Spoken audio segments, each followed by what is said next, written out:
Bonjour.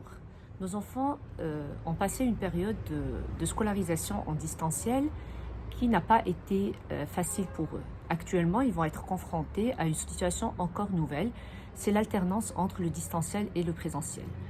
Souvent, les parents se posent la question de savoir pourquoi est-ce que le distanciel est plus compliqué pour certains enfants par rapport à d'autres.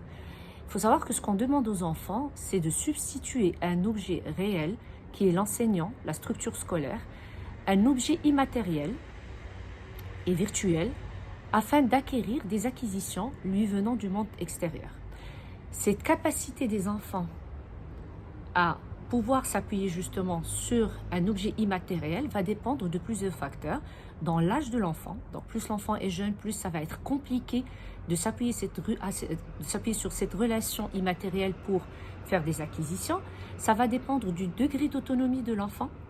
Ça va dépendre aussi de l'acquisition ou pas par l'enfant d'une sécurité interne suffisamment bonne pour pouvoir faire des apprentissages lui venant du monde extérieur.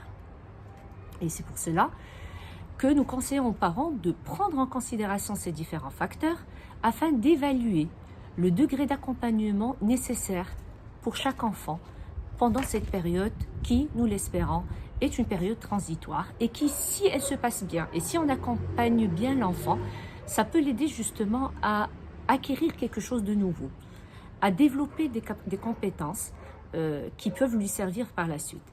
Il faut quand même prendre en considération les enfants ayant des difficultés réelles et qui sont déjà éventuellement suivis ou chez lesquels donc il y a des difficultés mais qui ne sont pas encore diagnostiquées, notamment les troubles des apprentissages, les troubles anxieux, une dépression.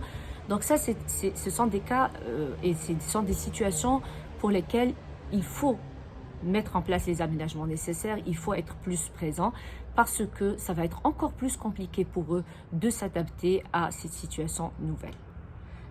Voilà, j'espère que ces conseils vous seront utiles.